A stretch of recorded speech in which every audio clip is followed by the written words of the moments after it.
Hi there, hope you're all doing well. This week I dipped my toe back into Infinity with a Yu Jing Hacker.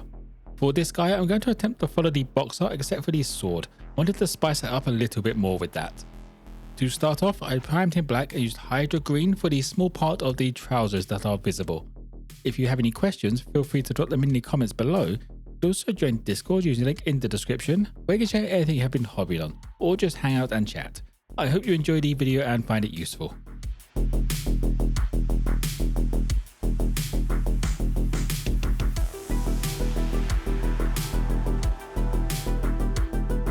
Brightening up the bulk of the trousers now, I mixed some Jade green in and went over everything again, just leaving that darker tone in the shadows and the recesses between the stitching.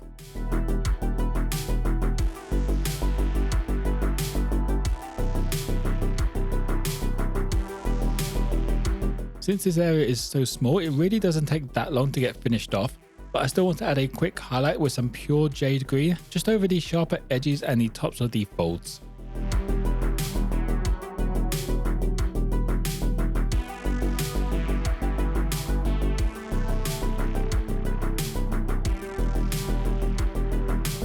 Moving up to the next layer of clothing, I base coated the white jacket with uniform grey.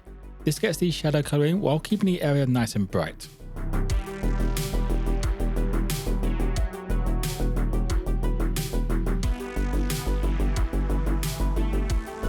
In an attempt to keep that white looking smooth, I got the mid-tone done with some white star mixed into the uniform grey. If I started going into pure white, everything's going to start looking chalky and white just doesn't really work that well. For this layer, I went over the majority of the jacket, leaving that pure uniform grey in the shadowed sections.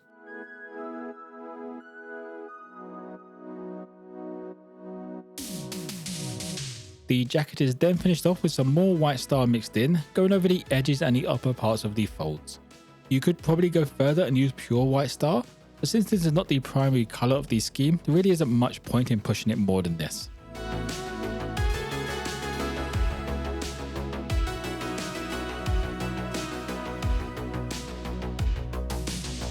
Getting onto all of the fur and leather parts now, I start off with a base coat of Cork brown. On the leather, I made sure I fully covered everything with this. On the fur, I was a little less strict when it comes to coverage. Having some of that black in the recesses just helps with the shadows and the definition, especially when Infinity models, as they are really small compared to normal models that I paint up.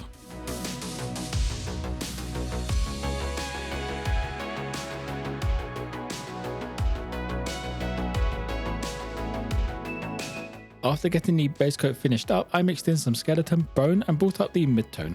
On the fur, this is done with a dry brush across the sculpted fur, but for the leather parts, this is more of a normal mid-tone, going over the majority again, except for the shadows and where the materials meet.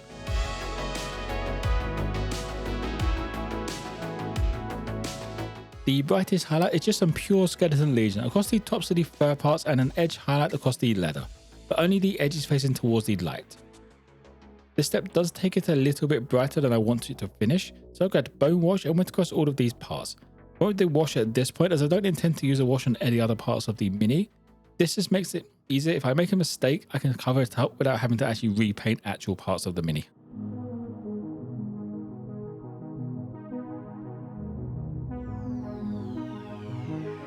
With Infinity being a skirmish game, I was going to spend some more time and effort on the minis. With that in mind, all of these silver parts are going to be non-metallic metal. Kicking off with the darker part of the mid-tone using some uniform grey mixed in with matte black. The black primer is going to be the darkest shadows on this part, just to save some time not having to paint black over black. This part is also where I differ slightly from the artwork as I left out the sword for later on. Since this is a darker part of the mid-tone, the next step is just some more uniform grey into the mix on a slightly smaller area I just painted.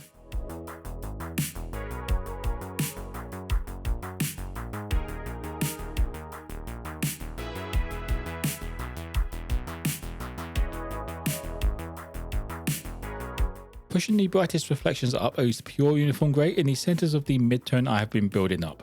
I don't want these parts to pull the attention away from the armour colour, this is as far as I go with those reflections.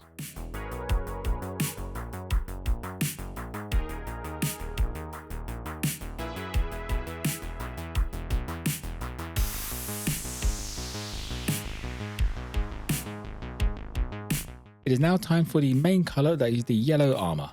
Of course, painting yellow over black is not the best of times, and I don't want to go through that much paint trying to get a good opacity on that. Instead, I used British khaki first and just left that black in the recesses for the definition on the panels. Even though this covers black better than yellow, it still takes a couple of coats to fully cover.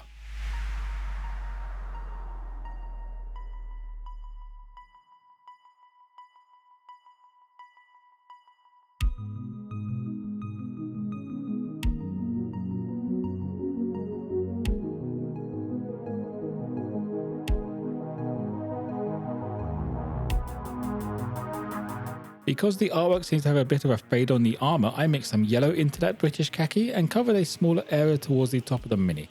The plan for these parts is to pull the attention towards the top of the mini just by making the upper parts brighter.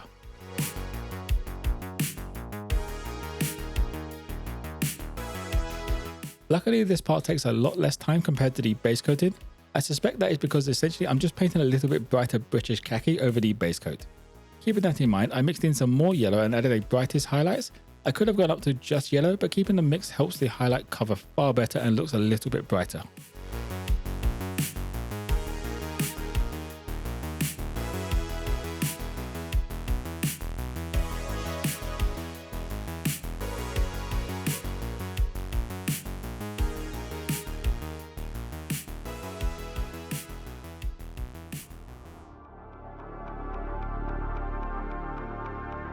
Now onto the variation from the artwork, I base coat the sword with Emerald Forest.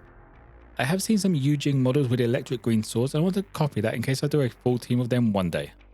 There are a couple of details on the mini that are also green on the artwork, so these will get base coated at the same time.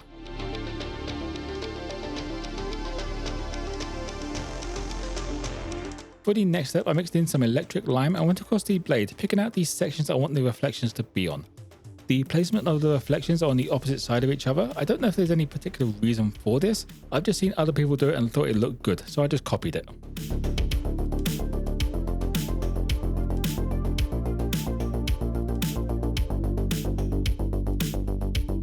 These reflections are then followed up with a smaller section inside of them with pure electric lime.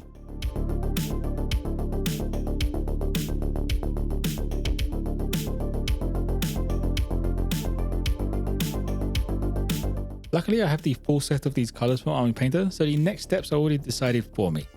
The next step is mixing in some afterglow, going into almost the very center of the reflections across the edges of the blade.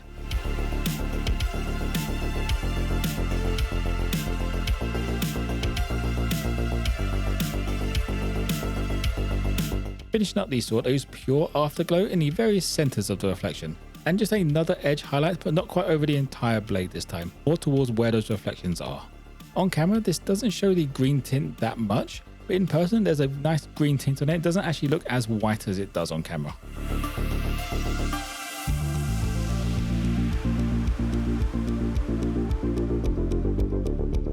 To finish up, I gave the base a once over with Scabbard Brown. To match the artwork, the base will be a snow base, but I want a muddy grounding place before I go in with the snow.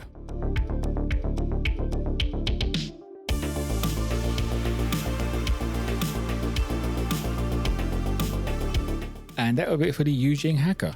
For the base, I added some texture paste, tufts, and then some snow paste. I could have avoided the tufts, but the extra colour breaks up that bright white of the snow texture. I really like this colour scheme and will be using this in the future. I feel like I say that for every mini I paint for Infinity though, so I might actually just paint one of every model and then decide what faction I want to play. If you have any questions, feel free to drop them in the comments below. You could also join Discord using the link in the description. We can hang out, chat, and share anything you have been hobbying on. If you want to pick up some Infinity minis or just some painting supplies, there are a couple of affiliate links in the description below.